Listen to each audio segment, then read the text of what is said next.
Shalom, salam damai sejahtera dalam kasih Tuhan. Jumpa kembali dengan RHI Renungan Hari Ini. RHI Renungan Hari Ini bersama saya, Pendeta Lukas Eko Sukoco dari Padepokan Diakonia Mitra Kinasih GKJ Purworejo. Saudara, saya berharap RHI Renungan Hari Ini menjadi berkat buat saudara saya dan kita semua. Kita akan meneruskan pada bagian yang berikutnya, bagian kelima, tentang manfaat menjalankan puasa yang dikehendaki Tuhan. Manfaat menjalankan puasa yang dikehendaki Tuhan. Mari kita siapkan supaya kita mengerti dan kita tidak sia-sia, kita tidak ikut-ikutan, kita tidak sekedar tradisi. Karena apa? Karena puasa Kristen itu ketetapan Tuhan dan kita diberkati olehnya. Pecinta RHI yang diberkati oleh Tuhan, kita bersama tetap mendalami puasa dalam Alkitab dan bagian kelima pada saat ini. Kita akan mencermati terlebih dulu kesaksian firman Tuhan dalam Yesaya 58 ayat 8 sampai dengan 11. Yesaya 58 ayat 8 sampai dengan 11 yang demikian firman-Nya. Pada waktu itulah terangmu akan merekah seperti fajar dan lukamu akan pulih dengan segera.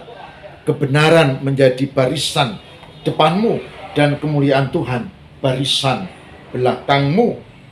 Pada waktu itulah engkau akan memanggil dan Tuhan akan menjawab. Engkau akan berteriak minta tolong dan Ia akan berkata, "Ini aku."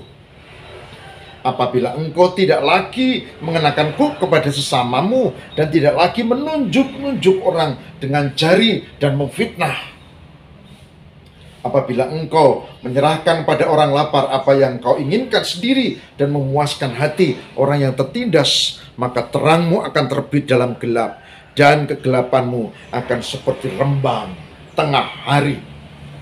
Tuhan akan menuntun engkau senantiasa dan akan memuaskan hatimu di tanah yang kering dan akan membarui kekuatanmu. Engkau akan seperti taman yang diairi dengan baik dan seperti mata air yang tidak pernah mengecewakan. Yesaya 58 ayat 8 sampai dengan 11. Saudara, Yesaya 58 ayat 8 sampai 11 tadi adalah kelanjutan dari pembahasan tentang puasa yang dikehendaki Tuhan di pokok bahasan kemarin. Penekanannya adalah dalam bagian ini itu berkat Tuhan yang akan diterima kalau umat Allah, kalau saudara dan saya, kalau kita melakukan puasa yang benar seperti yang dikehendaki dalam Alkitab. Oleh sebab itu, berkali-kali saya mengajak, jangan sekedar berpuasa atau jangan berpuasa cuma urusan makanan minuman, atau jangan melupakan Tuhan, karena puasa itu sebuah pertobatan. Nah, kalau ini dilakukan dengan benar melalui perilaku hidup, maka Tuhan memberi berkat yang terjadi. Ayat 8 dikatakan apa? Terangmu akan merekah seperti fajar. Jalannya akan menjadi jalan terang karena ada Tuhan. Persis seperti umat Allah ketika keluar dari Mesir. Kalau malam ada tiang api, kalau siang ada tiang awan yang selalu menuntun. Artinya, orang yang melakukan ini puasa yang benar selalu akan dituntun dan diberkati Tuhan. Bagian kedua, pada waktu itu engkau akan memanggil dan Tuhan akan menjawab, engkau akan berteriak minta tolong dan Ia akan berkata, "Ini aku." Apa artinya? Ya, pembaharuan relasi. Pembaharuan relasi dengan Tuhan. Kalau ada nomor lain yang telepon dan dia tidak WA dulu siapa dia, dan saya lagi sibuk, tidak saya angkat. Tapi kalau saya tahu ada anak saya yang bekerja dan dia tidak punya cukup waktu sebetulnya, tapi dia kok telepon pada saat jam kerja, pasti ada sesuatu yang penting, saya angkat. Bahkan ketika malam pun saya angkat. Begitu juga pagi, saya angkat karena aku mengenalnya. Pembaruan relasi yang kedua, kalau kita memohon, kalau kita komunikasi dengan Tuhan, Tuhan menanggapi dan kita diberkati. Itu keuntungan kalau kita dekat dengan Tuhan. Dan apabila engkau menyerahkan kepada orang lapar apa yang kau inginkan, berbuat baik maksudnya, memuaskan hati yang tertindas, berbuat baik maksudnya, maka terangmu akan terbit dalam gelap, dan kegelapanmu akan seperti rembang tengah hari. Terangmu akan terbit, artinya apa? Artinya kita dikenal.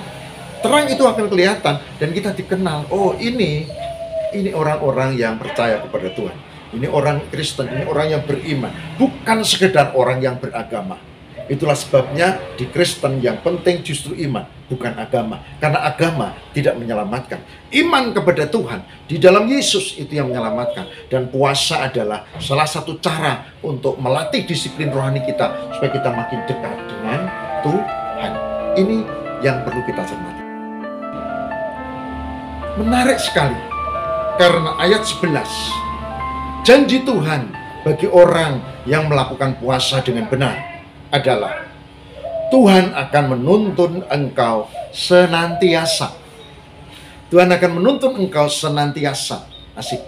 Kemudian akan memuaskan hatimu di tanah kering dan akan memperbarui kekuatanmu. Orang beriman akan menghadapi persoalan. Orang beriman akan menghadapi masalah, pergumulan, kesulitan, bahkan tipu daya dari kekuatan kegelapan. Tapi orang beriman dituntun Tuhan, bahkan meskipun dia ada di tanah kering, itu akan diberkati. Dikatakan di situ, memperbarui kekuatan. Kekuatan fisik, kekuatan iman, motivasi, dan orang beriman diberkati Tuhan. Itu luar biasa. Dikatakan, engkau akan seperti taman yang diairi dengan baik, subur, indah, dan orang lalu melihat kesengsem, wah ini taman yang indah. Ketemu dengan orang beriman, wah tenang, teduh, ketemu orang yang memancarkan kasih Tuhan. Dan seperti mata air yang tidak pernah mengecewakan, mata air yang ketika didatangi airnya tetap bening, segar. Begitulah orang yang diberkati Tuhan, orang yang melakukan puasa dengan benar, dan orang-orang seperti itulah yang saudara dan saya mau untuk termasuk di dalamnya. Oleh sebab itu, jalankan puasa dengan baik dan benar, seperti yang dikehendaki Tuhan, termasuk puasa menjelang Paskah. Mari kita berdoa. Tuhan, berkatilah supaya kami mampu menjalankan puasa dengan baik dan benar. Bukan untuk pamer, bukan untuk kesalehan, bukan disalahgunakan, bukan sekedar makanan minuman, tapi hati yang diperbarui, terwujud dalam kehidupan dengan cinta kasih kepada sekitar kami. Semoga pecinta RHI renungan hari ini diberkati, mampu melakukan puasa yang dikehendaki Tuhan. Terima kasih ya Tuhan. Demi Kristus pengantara kami. Amin.